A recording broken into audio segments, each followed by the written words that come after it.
Hello and welcome to the After Sermon podcast, where we look at a Bible topic, character, or concept. And today we're looking at Marxism throughout history in the sermon, Enmity with the Enemy.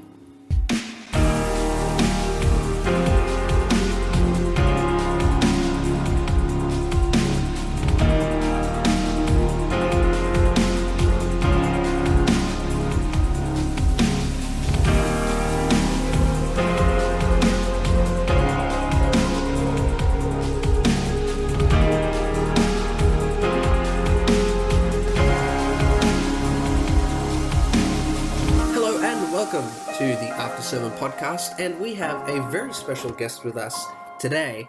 Now, you may have heard this voice once before. He joined me on an episode of ASP Shorts with Peter Watts, but I think this is his debut episode on the After Sermon podcast full show, so I'll let him introduce himself. Hi, my name is Jonathan Peterson. I'm actually Christopher's dad, and I'm happy to be on the podcast today. Christopher and I have talked quite a lot about these issues already just at home, so it's good to be able to put it in a recording and to share it with the After Sermon podcast listeners. I'm a school teacher. My main subject that I teach is Indonesian. I teach that through to HSC level, but I also teach some other what they call HSIE, Human Society and its environment subjects, such as society and culture and studies of religion. At the moment, I'm teaching society and culture, and we're doing a case study on the Amish, which is very fascinating. I was raised in a home with a Christian mother and a non-Christian father.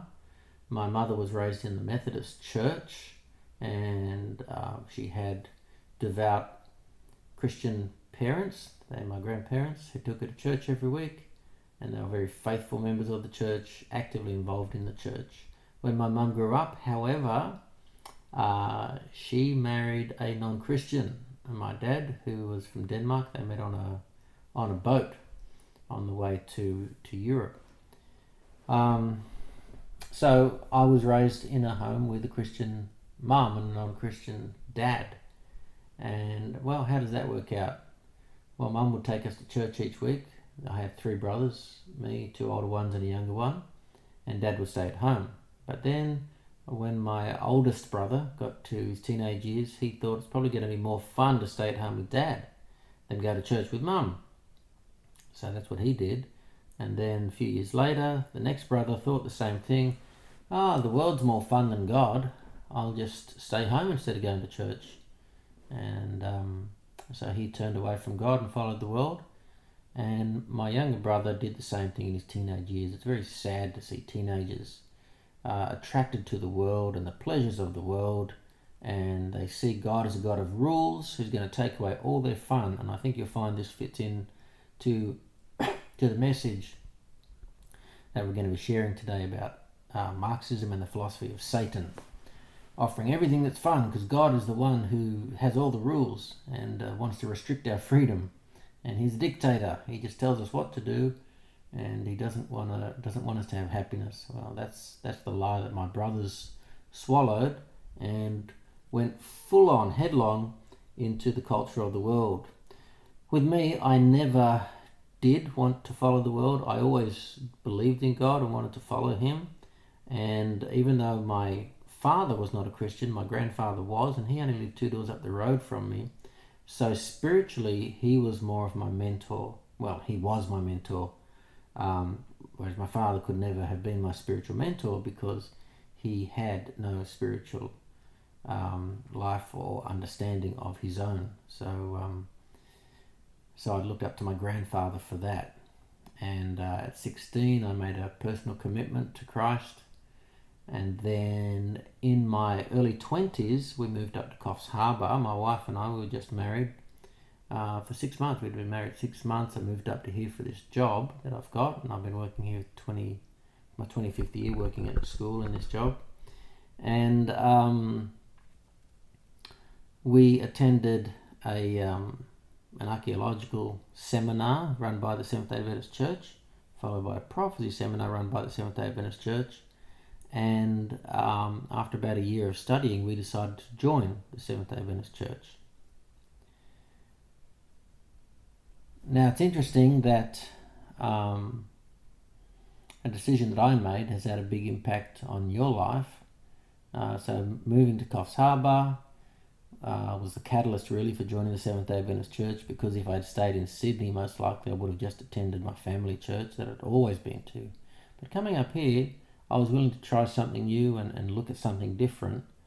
And then having made that commitment to the Adventist Church and the message and the whole global movement, we were determined to raise our children with an understanding of biblical truth and prophecy as taught and understood through the lens of the Seventh-day Adventist Church. Great. And I'll tell you what, what's really interesting is that, as I thought about that, is that if I were to share my testimony, if I were to go really as far back to the very beginning of where it would start, it would actually probably have to start with the story that you just told, because obviously your upbringing and your eventually coming into the Adventist Church in your early 20s led me to where I am today, and ultimately to studying ministry and theology, and in a large part doing things like the podcast and this ministry. So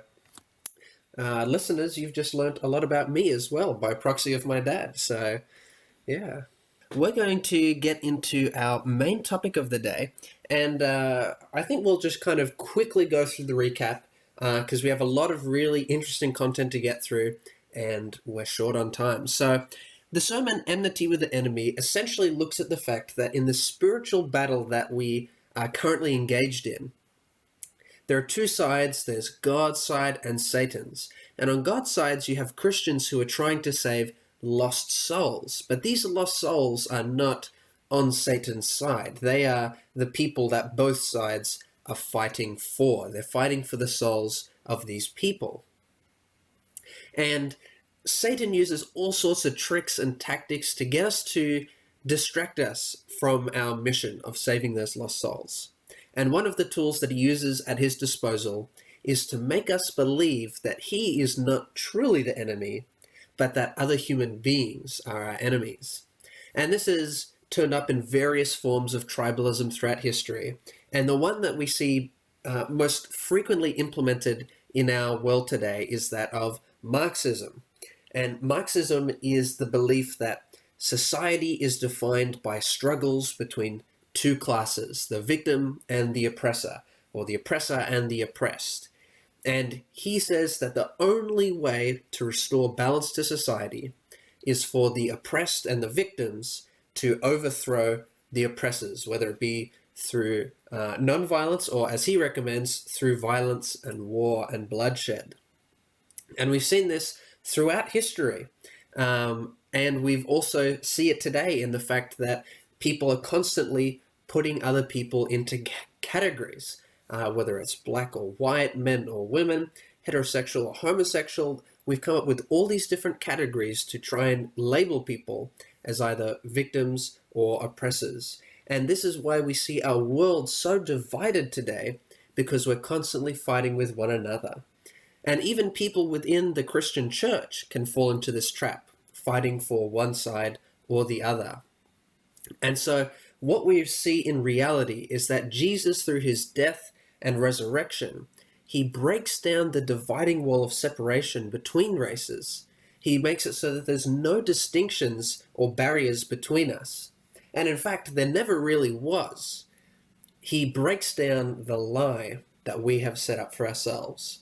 And we can now choose to live in the reality of the hope that Jesus brings peace and unity between all people instead of conflict.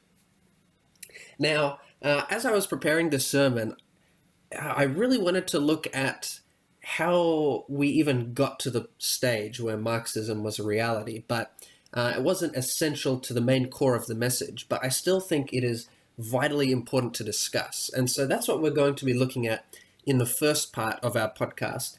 And in the second part, we're going to be looking more so at biblical examples and going deeper into the theology of this concept.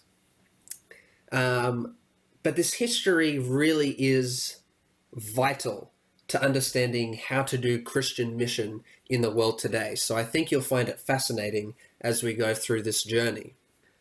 So really we want to begin with, okay, where did this come from? And not to give our listeners homework, but if you listen to a sermon that I did called The Rise of the Khmer Rouge, it explains how in Revelation 11, the Bible is quite clear in describing that in the country of France, there would be a brief period of time in which the Bible and the morality of God would be completely rejected for 3.5 years. And we see this predicted at the exact time that the biblical prophets predicted it, and in the manner that it was to be expected. And this period of time was known as the Age of Reason. And this term was created by author Thomas Paine, who wrote a book called The Age of Reason. And essentially, during this time period, because the Bible was essentially outlawed, we see that Christian morality is completely revoked from this society. The idea that there's a higher authority and that there are definitive moral absolutes is completely absent. And then what's so interesting is that you begin to see almost a domino effect of this. And we should say, in Revelation 11, the Bible is quite clear that this entity which destroys and kills the Bible, that does away with Christian moral standards, it has satanic roots. It is clearly in opposition to and is antagonistic towards God. So the very birth of this age of reason is birthed in what the Bible says is led by evil influences. Now, Thomas Paine had a protege by the name of George Hegel, who is referred to as the father of atheism.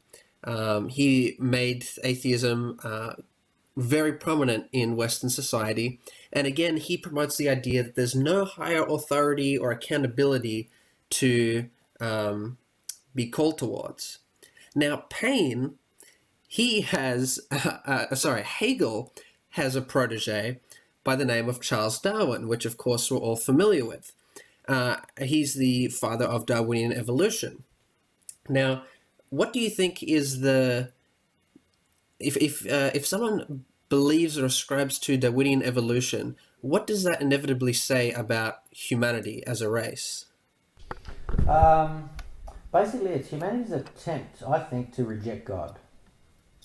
Yes. To explain the existence of life and mankind without the need for a creator. So if you get rid of the creator, then you become your own boss. And that's really just the next step that the last two guys were doing, wasn't it? That's right.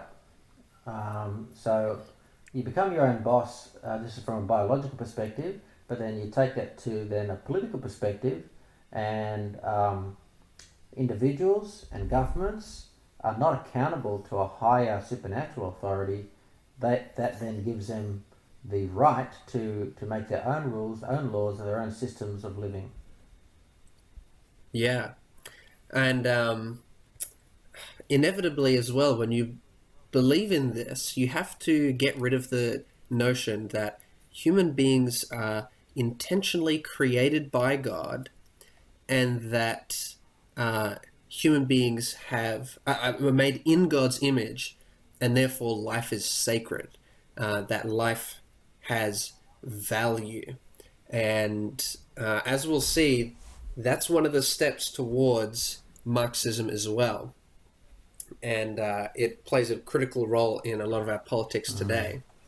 Now, finally, Karl Marx, the progenitor of Marxism, he's actually peers with Darwin, so they rub shoulders a bit. And of course, as we said, Marx creates this idea that other human beings are the enemy, that we have to fight against other human beings. Um, and so you see this weird progression of this idea that Revelation 11 tells us will start in this particular region, in this particular time. The Age of Reason begins with Thomas Paine. George Hegel runs with that ball, he carries it. Charles Darwin continues to expand on these ideas, and Karl Marx, ultimately, he builds upon what everyone else has been doing before him. And then we get to see, how do his ideas play out? And I think this is where we're going to see the test of, is this divinely influenced by God or by Satan? So let's have a look at, how did Marxism work out? Take us through a bit of that history. Well, humans decided to experiment with it, and I think the primary motivation originally was a dissatisfaction with monarchy.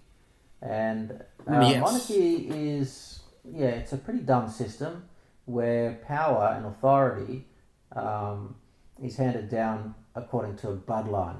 And the problem with that is you may have a son or a grandson who's a fool, and you're handing over authority over a whole community or a whole nation to someone whose only qualification is that they come from the same family. And so many...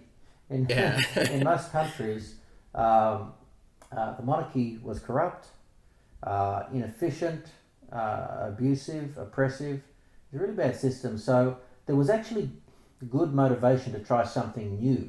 What could you try though? So in the Americas, the people there tried something new called democracy, ruled by the people, for the people. Now, in Russia, however, where Marxism was experimented with on a national scale for the very first time, they thought they would give Marxism a try. They thought this is going to be better than democracy, better than capitalism, and of course far better than the monarchy. So the Bolshevik Party collaborated or conspired to overthrow the Russian monarchy, and in its place establish what they called a communist government, which was based on Marxist philosophy. And when, after a while, when a man called Stalin took over the Communist Party, and of course, when you have a Communist Party, there's no election. There's no elections. So you're stuck with the one party. There's no choice. It's not by the people and for the people.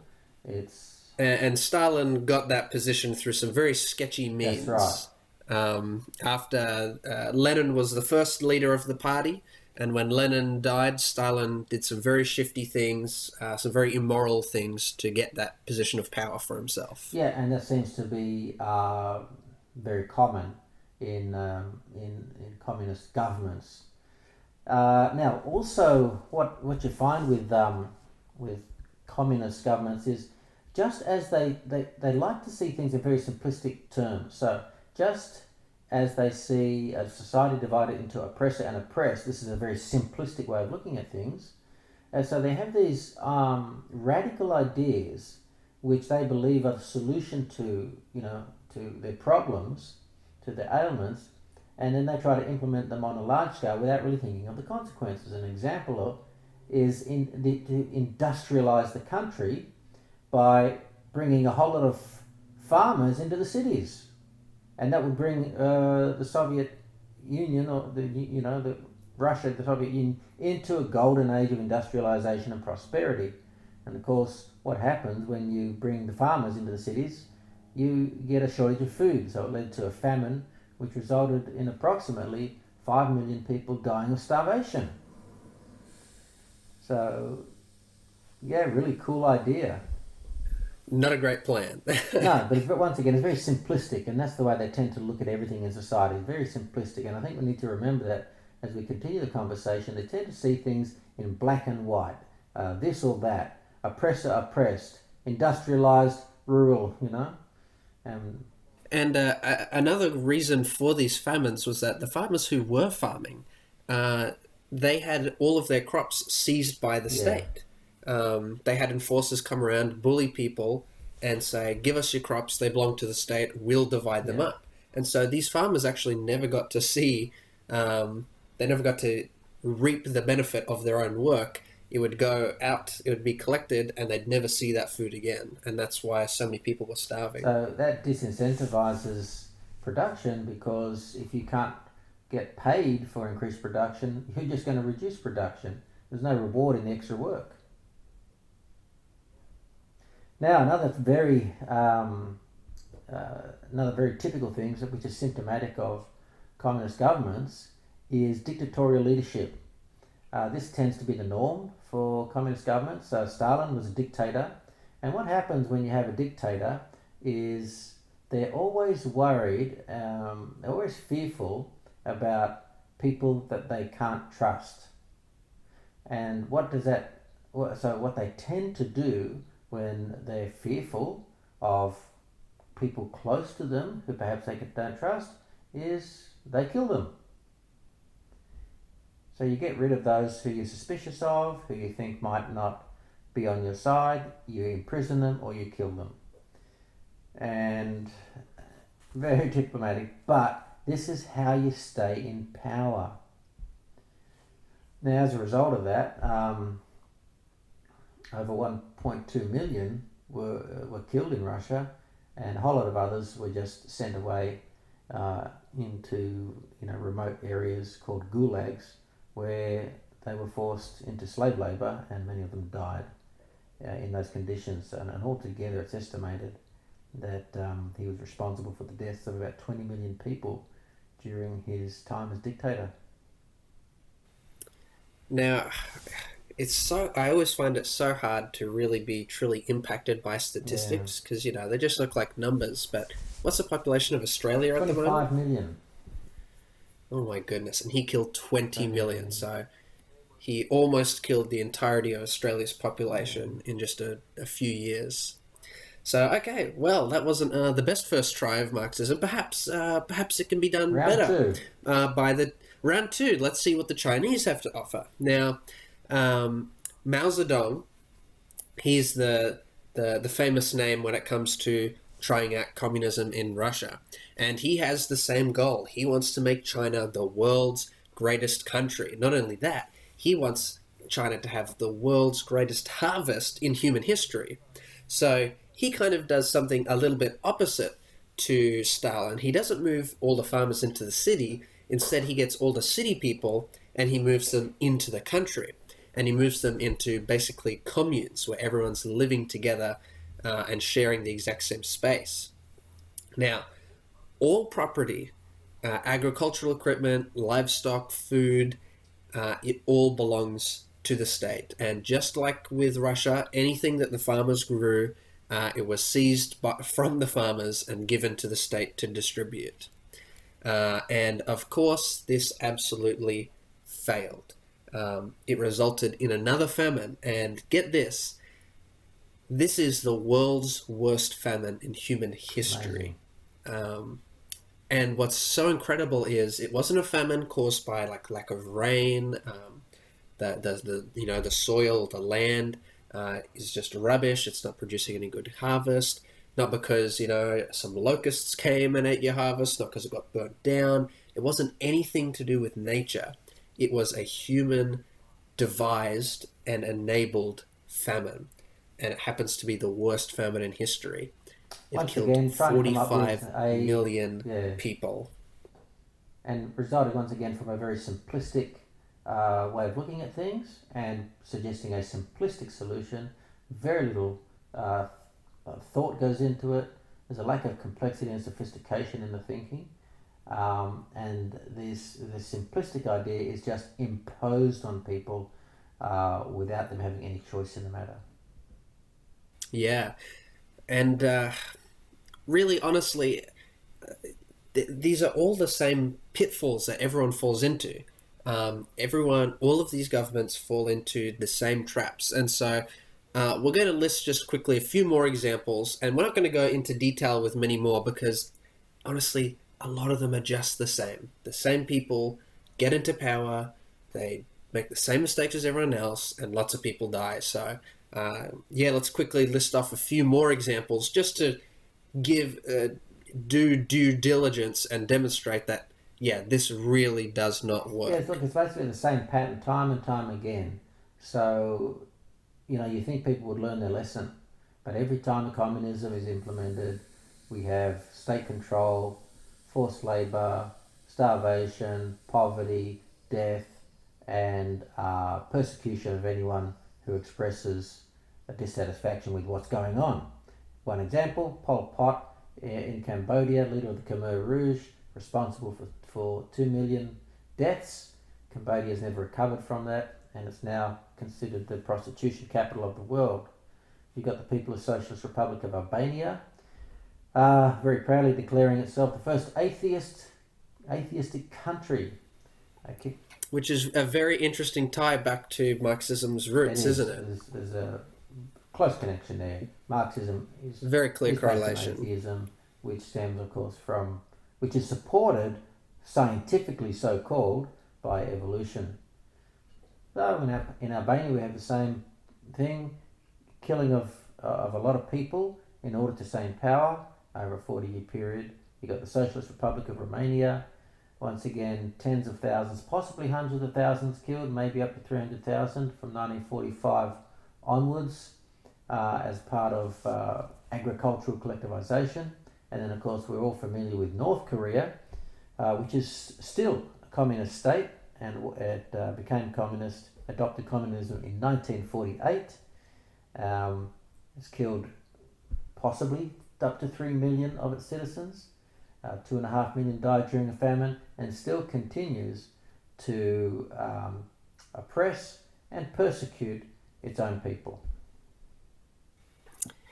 So clearly, as we look through history, time and time again, this idea has been tried out, and the only things it ever results in is death, maniacal and evil, selfish leaders, poverty, nothing good. Nothing good ever comes from this. And we've listed a few of the commonalities between all of them, but we're going to look at a few more. And the first one is the fact that religion is not tolerated. Whenever a communist state comes into existence, there can be no higher power than the state and the will of the communist leader. The communist leader has top priority. He has to be worshipped and beloved above anything else. And even more dangerously, this means that the state gets to determine morality. They get to determine right and wrong. And again, we see this coming back to atheism, the root of which is, well, if there is no God, there is no higher authority to appeal to. Therefore, man gets to choose what's right or wrong. And here we see it exemplified through the communist leader. And it's not just religion, just any different opinions are not tolerated. Everyone must think the same way. Diversity is not allowed. You must agree with the state. And that's why you see a lot of the time in these communist states as well, propaganda is prevalent because they're trying to get everyone to think the exact same way, have everyone have the same thought patterns. And I should say the reason for this is because they don't want people to revolt. They want to protect their power, so they want everyone to be in agreement with them. Now, this one really stands out to me. Communist states do not care whether you serve them out of love or out of fear. They are more than happy to have you obey them because of fear for your life and for your family. They're more than happy to terrorize you and spread paranoia and panic. They're happy for you to obey out of complete fear. They do not care at all if you choose to do it because it's the right thing to do or out of any genuine love or free will. In the communist state, you are not an individual. You're an asset of the state. You're just a cog in the machine. You're part of the community or country, but you're not an individual. And that's, again, exemplified in the fact that you don't get to have different opinions. You share the same opinion as the state. You don't even own most things. The state owns the means of production. And human life just isn't sacred. I mean, surely just by looking at the sheer millions of people, like how many people have to die before we figure out that this philosophy does not care about the livelihood of human beings and the fact that human beings, they are made in God's image. People are just treated as a means to help the state. And what makes me so crazy is the fact that Stalin and Mao Zedong and all of these people, their goal always was, I want to create the best country. I want to create the best state. But in order to achieve that goal, they were happy to kill millions of people. And in my head, I'm thinking to myself, is not the country the people who live in it, you know? What's this cognitive dissonance that they have where they just don't care about human life? You'll also notice with these leaders, they had a lot of statues of themselves made.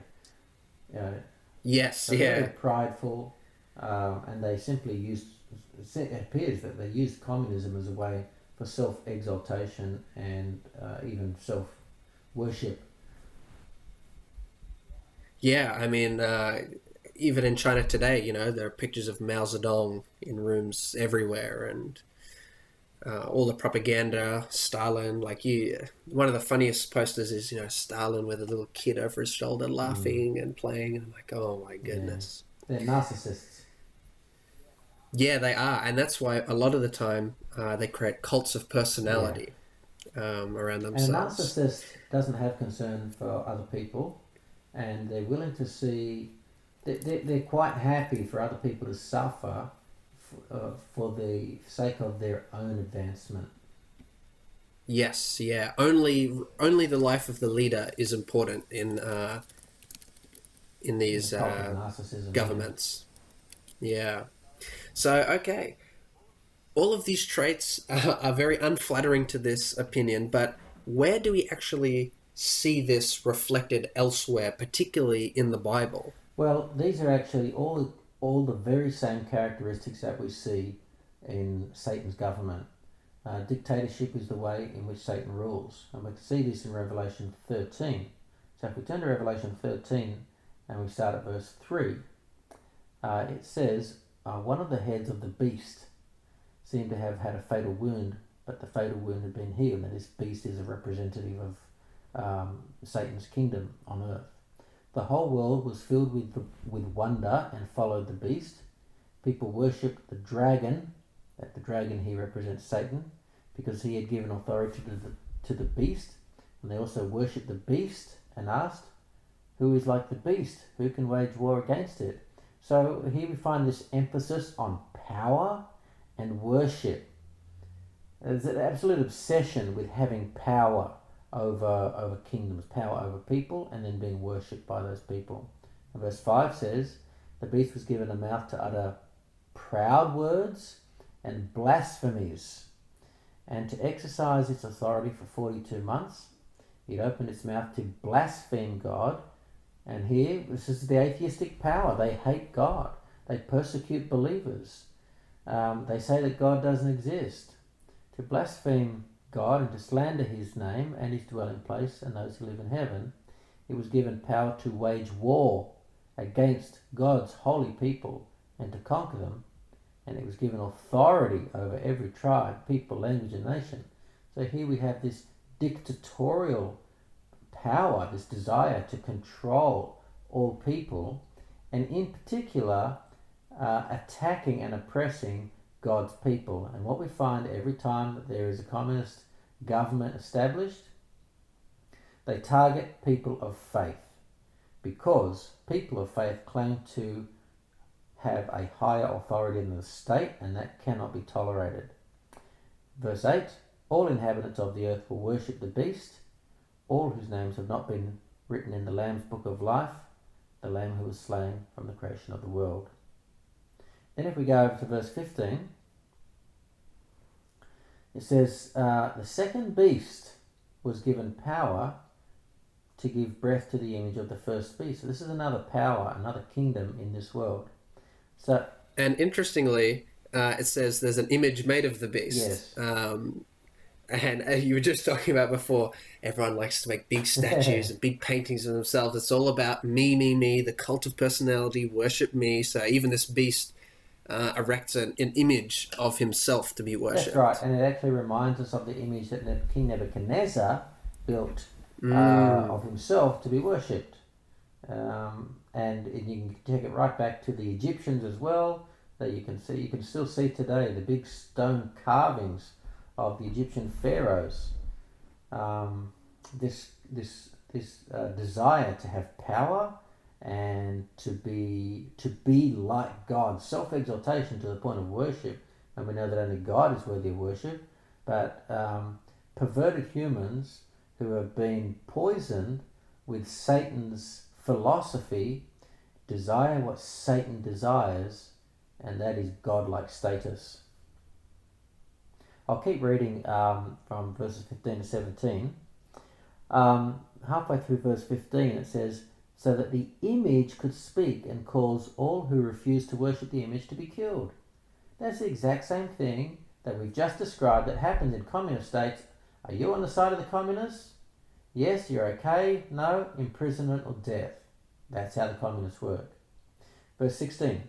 It forced, this is the characteristic of state government, it forced all people, great and small, rich and poor, free and slave, to receive a mark on their right hands or on their foreheads, so that they could not buy or sell unless they had the mark, which is the name of the beast or the number of its name. Now here we have economic control. This is what Marxism is all about, controlling the means of production, controlling the economy, controlling wealth. And here this beast in the end times is manifesting the exact same characteristics as communist states. Control over all wealth. When you can control the economy and you can control production and you can control the distribution of goods and services that people need to live, then you control people. And this is also a blackmailing system. So you can't survive, because you can't survive if you can't buy or sell. You can't survive unless you're on our side. That's the mark. That's what the mark means. Loyalty to the beast. So you can't buy or sell unless they had the mark, which is the name of the beast or the number of its name. And then we get a little bit of a clue as to who that is with an identification of a number there. But it looks like it's describing a communist dictatorship. And I found that so interesting just reading this now. All of these communist powers, before they ever come to state, as you said, there's often a reason why they retaliate. It's a monarchy is oppressive, or the previous government is doing the people wrong. And so these people will get up and they'll say, look, we'll solve your problems. Yeah. You know, you poor oppressed people, we're going to help you out. And then as soon as they get into power, they just treat everyone like trash. Like no one is actually helped. And we're told that it's going to be the same with this power that Satan has. There's going to be a great time of crisis, and these powers are going to be able to unite people and say, hey, look, you know, we're going to bring everyone together. We're going to solve the problems. And then as soon as they get the power, they don't care. They'll oppress small and great, rich and poor, free and slave. And those are the categories of oppressor and oppressed. The state doesn't care. As soon as it gets power, they are happy to force, manipulate, control small and great, rich and poor, free and slave. It's almost predetermined. They reveal that their intent was never about the benefit of any of these people, really. No, it's about control. Now, just an interesting contrast to this is America when it was first established. Now, communism is established on atheistic principles. America was initially established on Christian principles, and the fundamental principles for those Christians that established America, and they also wanted to escape monarchy. They were sick of monarchy as well. So you've got two groups of people in Russia and then in England who wanted to escape monarchy because they could see it was oppressive and it was a bad system. The Russians went for communism, an atheistic philosophy. The British, when they migrated to America, opted to base their new government system on Christian principles. And what they promoted, rather than control, was freedom, liberty, power to the people, respect of the rights of the people, and the government being a servant to the people rather than the people being the servant to the government. And the fact that those rights were God-given rights. That's right. They were not rights which the government gave and therefore could revoke. They were inalienable rights. In fact, in the Constitution, the American Constitution, the government is obliged to respect the God-given rights of the individual. It's incumbent upon the government to do that. Now, the government may not always do that, and we know in the future they're not going to continue to do that, but they were the principles upon which America was founded, and that's only because in their attempt to establish an alternative to a monarchy, they could see that the principles of the Christian faith, the principles of God, placed a high value on the rights of the individual, on the value of human life, and on the freedom that God gives us to choose our own destiny and our own path and to make our own choices. Now, as I'm looking at these, I'm noticing a pattern that maybe you can explain a bit, which is that all of these characteristics of Satan's government, they're actually claims that Satan makes about God and his government, despite the fact that we just looked at, for example, the democratic system is very heavily based on God's principles, and yet Satan says the exact opposite about God. Yeah, well, this is a sad thing because many people still believe that lie today. So Satan's original accusation was God's got laws because he wants to control us. He doesn't want to give us freedom. In fact, God is taking away our freedom because he's saying you have to follow these laws. And a lot of Christians believe that as well today, that all God wants to do is control us in a dictatorial way. And we see the new atheist movement portraying God, the Christian God, as a sadistic dictator who's given us a whole lot of rules because he doesn't like us, because he wants to make life hard for us, and because he takes a sadistic pleasure in exerting his power and authority in a capricious way towards the people that he's created. But what the Bible portrays is quite the opposite, that God created us as individuals and wants to know each one of us as individuals and wants us to seek a relationship with him freely, not force it upon us and not force himself upon us. And in fact, when we try and establish that relationship by merely obeying or doing it out of fear, like legalistically, God's not interested. Doing the right thing, but not having your heart properly in it, God isn't interested. Like God told off the Jewish people. He said, like, you guys keep giving these sacrifices, but they're meaningless because then you just go and do the wrong thing. You're doing the right action, but your heart isn't in it. So I want you to do it out of genuine love for me and, of your own free will with the right conscience, not because you're trying to appease me or just do it for the sake of it, Yeah, and the thing is, it's very easy for Satan to point the finger at God and say, you've got rules, therefore you're a dictator. And Satan's advertising his kingdom and his philosophy as one without rules. However, there are rules and the laws of the universe and life. And when you make decisions, when you make choices that are against the laws of God, you will find that there are negative consequences to that. So you are subject to the rules of the universe anyway, because there's always a consequence for every choice that you make. Now Satan actually, here's the trap. Satan says, do whatever you want. I don't have rules. But in doing whatever you want, he enslaves people. Yes, yeah. And so liberty and freedom is actually only found in obedience to the will of God. Whereas Satan says, I'm offering freedom, but he's a liar, because all he's offering is slavery.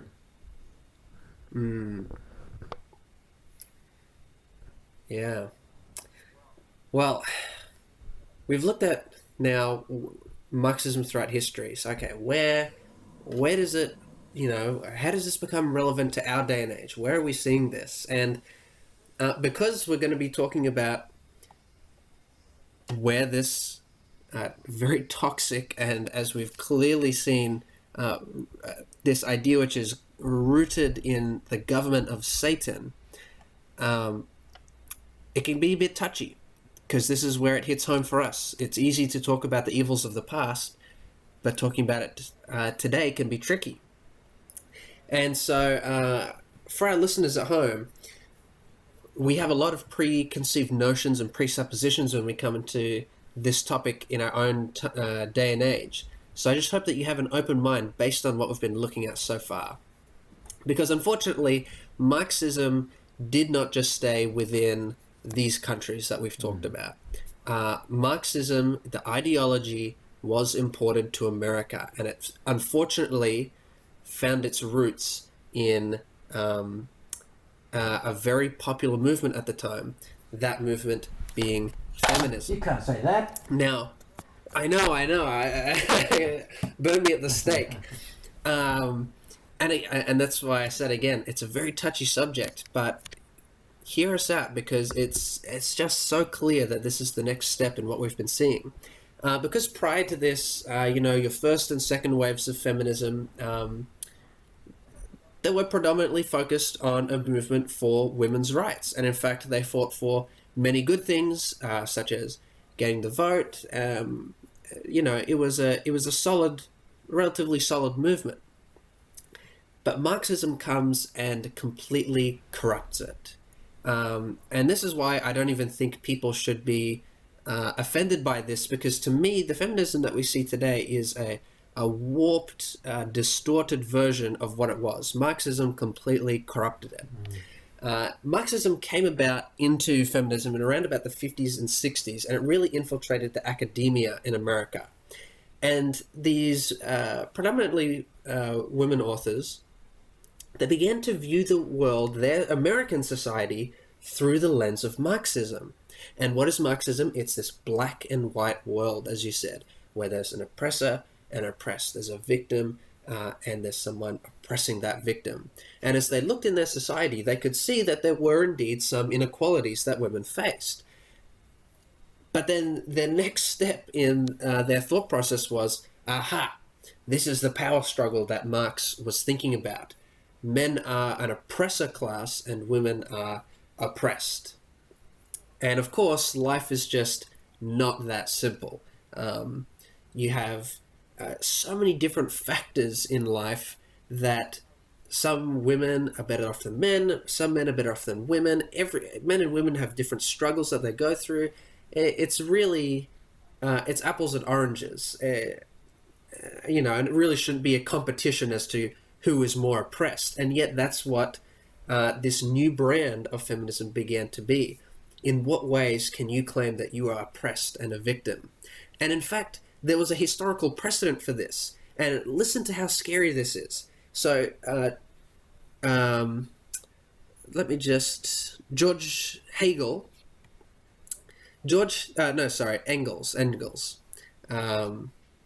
Friedrich Engels, another atheist author, he attributed in his time, and this is about 100, 200 years before the 50s and 60s, 1950s, 60s, he attributed the oppression of women to capitalism and the nuclear Oh, of family. course. Quite naturally, yes. Why not? And so to him, in order to free and liberate women, you had to destroy these two things. Lenin had the exact same approach. He said that women were oppressed due to the labor that a capitalist society required of them. And listen to this. He believed that the traditional family roles restricted women and increased their labor. Wow. And so Marxist authors, well before the feminist movement in America got a hold of this, was already saying these things. And it was saying uh, not only that women were an oppressed class, but that in order to get rid of it, in order to balance out the genders, capitalism had to go, and the traditional nuclear family and the traditional roles assigned to it had to go, which is crazy. And so this new brand, this corrupted version of feminism, it grew and it grew. It also heavily aligned itself with the sexual liberation movement, which arose in the 60s, a large component of which was promoting homosexuality, which of course does away with the nuclear family and the traditional roles. So here is another way of trying to dissolve that. And basically, Western culture, we've had to endure nearly 70 years worth of students being taught in academia that our society is one in which there is oppressors and oppressed, that women fit into that victimhood class, and that in order to balance this out, we have to get rid of, and like capitalism is good, but it's an economic system. The one that concerns me more is the nuclear family, something which is God-given, something which is clearly rooted explicitly in the Bible. And so what has this resulted in? Marriage, gender, traditional, God-given gender roles, the family have all been undermined. If you look around and you can't see that, I'm not really sure if we're looking at the same country. I think America suffers a lot more than Australia does, but Australia is never far behind from the trends that happen in America. And this is what this movement has brought us. And to me, like, this alone should send alarm bells ringing in Christians' heads with the LGBT movement as well, which again is inextricably tied with this new wave of feminism, because they came up at the exact same time and both come from this Marxist point of view. It boggles my mind when clearly all of these are just the next steps in the evolution of this, really what Satan is doing, gradually tearing down the government that God has established. He tears down morals, the authority of Scripture, the sanctity of human life. He pits us against each other as enemies. He breaks down the very fabric of society with the nuclear family. And now our world is just a free-for-all. It's in absolute chaos and confusion. And what does Satan again say? His lie is, pardon me, what is Satan's lie again? God won't let you do stuff. God's got all these rules about what you can and can't do and who you can and can't love, and all these ideas. God wants to oppress you. But what we find in reality is that when people don't follow the path that God has led them, people are more depressed. We're seeing more suicides. Millennials are growing up in a world of such uncertainty. They don't know what to do with their lives because no one's even told them what the meaning and purpose of life is, because the only answer that they can be given is, oh, there isn't one. Why not? Oh, well, there's no purpose giver. There's no one to give. God is no longer in the equation, and so there's no purpose to give. Do you have any thoughts on what we're seeing at the moment in our world today in this regard? It's very sad that a lot of Christians have bought into this, and Yes. the indoctrination is so pervasive that we've been willing to compromise on clear scriptural texts that explain to us how God wants things, how God wants us to live as Christians, how God wants the nuclear family to operate.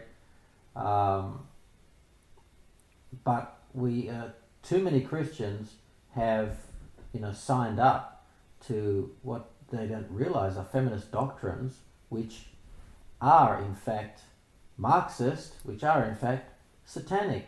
And in Yes. doing so, they're undermining the foundations that God has established, and it's very, very sad.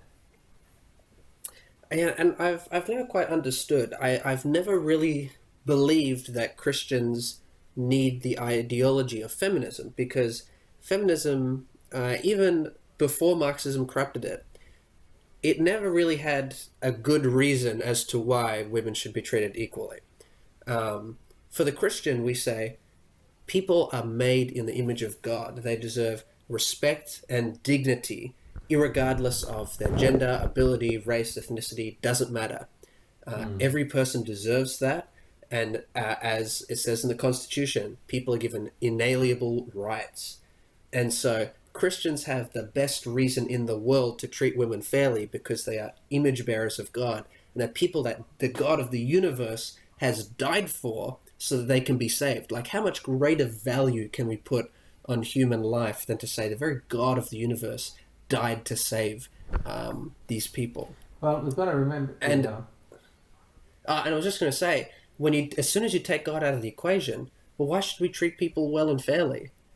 Uh, because there isn't a very good answer. You can come up with some pragmatic answers, like it's better for society, or it'll boom the industry of the country, but those are all contingent on other Well, what we've things. learned in history, Um, what history has shown us is that sometimes, according to communist thinking, to advance the country, you need to kill a lot of people.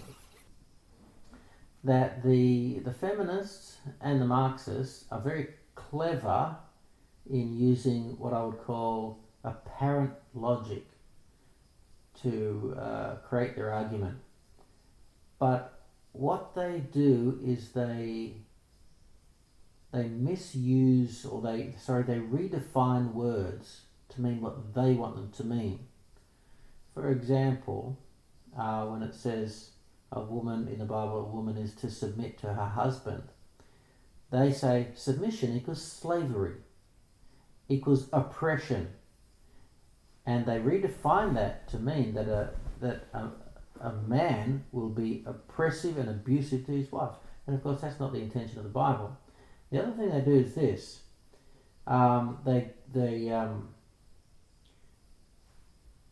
they rather than respecting the roles that God has ordained for men and women, what they do is they say different roles means one's better and one's worse, and the man's one is better.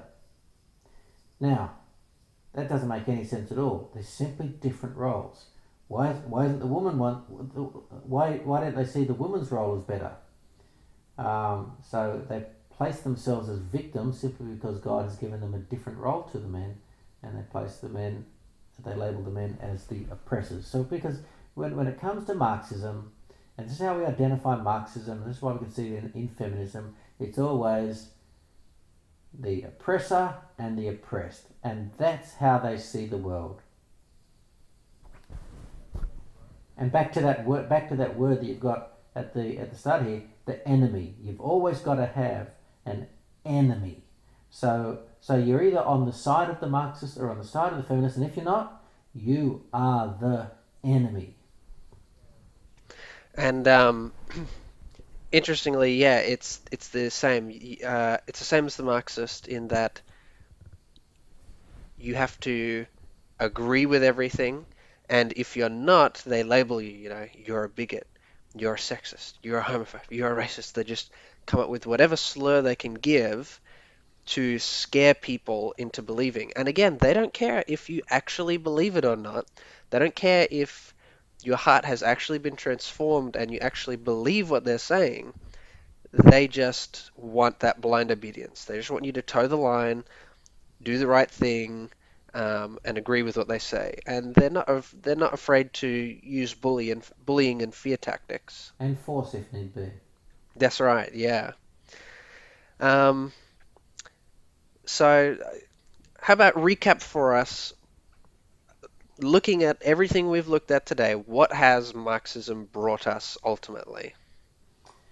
So Marxism, I believe, has um, really tried to destroy some great and wonderful things that Christian civilizations have introduced to the world. When we look at Russia, for example, well, the main religion in Russia when Marxism was introduced was Orthodox Christianity.